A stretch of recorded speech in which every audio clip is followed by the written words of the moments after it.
Right then, the summer window is here. We are going to be linked with about 7 million footballers. Here's the top 10 that we think Manchester United should be looking to sign. My name is Stephen Howson. This is Full Time Devils. Let's get stuck straight into it.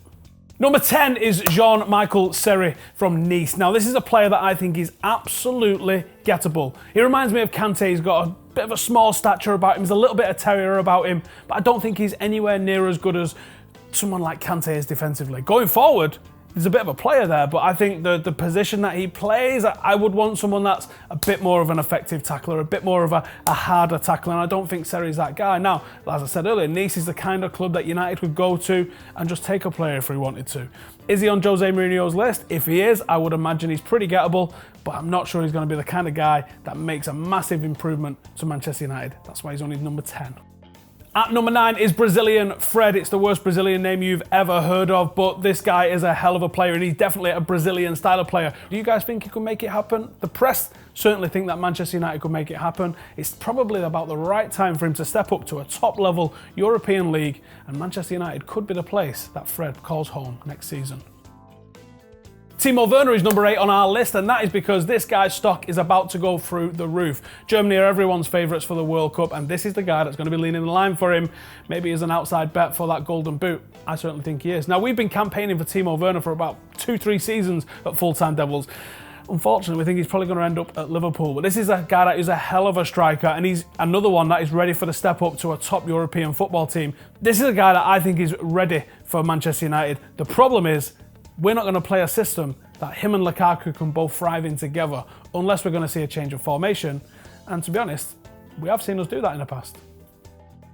Number 7 is Anderson TALISCA. This is another attacking midfielder that is on this list. We've been linked to quite a few of those in the window so far, and I expect loads more. Now, this is a player, another one who's aggressive. He's got good feet. He's got excellent dribble. He's an absolute nutmeg machine. He's full of flair. And you go, hang on, this sounds a little bit like Paul Pogba. So my thinking is, if Paul Pogba can't thrive in this Manchester United side, what is Anderson TALISCA going to do? Unless Jose Mourinho thinks I can play both of these together, and that might be a bit much for Jose Mourinho, who probably thinks that, I don't know, haircuts, attacking might not be his thing.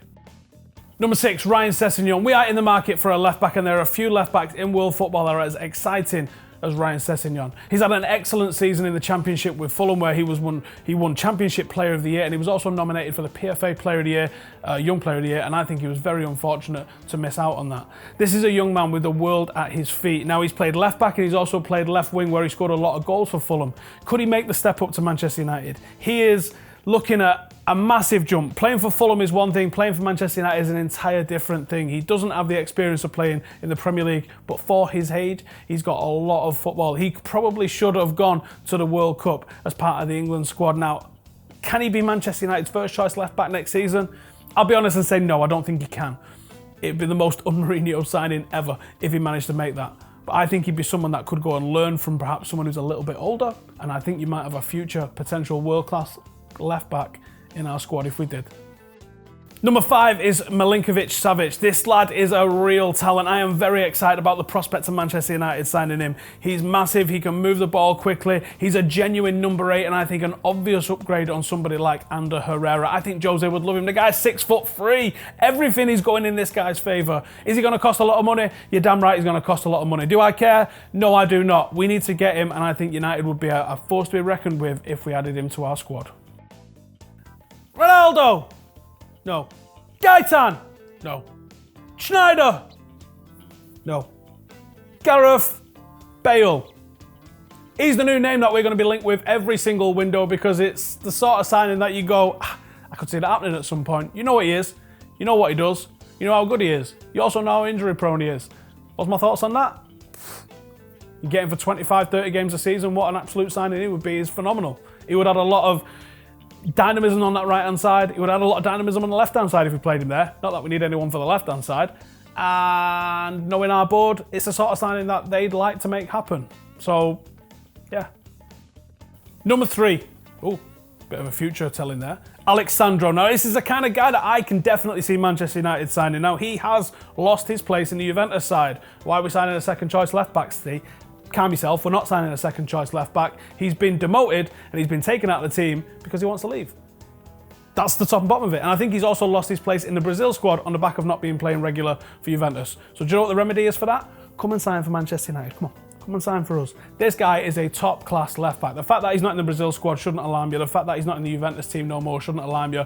This is what's happened because he's kicked off a little bit and he wants to move. And hopefully it's United that are the ones that are trying to make that happen. That's what the press seems to think. This guy is a proper old-school style fullback. Shades of Dennis Irwin about him. He's going to get to the byline. He's going to bang a cross in. And he's Brazilian, which means, I don't know, step-overs and samba music or something. Number 2, WILLIAN. Now this is a guy that clearly wants out of Chelsea. We saw that with him bailing early doors from the FA Cup celebration. This is the kind of cat that Jose Mourinho, I believe, would love. Now we've seen that he goes back in for people that he's worked with before. We saw that pretty successfully with Matic in the last summer window. I think WILLIAN's a guy that could come and add a lot of balance to that right-hand side. Now he's not the sexiest name, he's not the most exciting name, but sometimes you have to go with what the manager wants, you have to go with what the manager trusts. But would Chelsea want to sell him to us? I don't think they would, unless we could offer them something that maybe a lot of people think would be too much to offer them. You know what I'm talking about.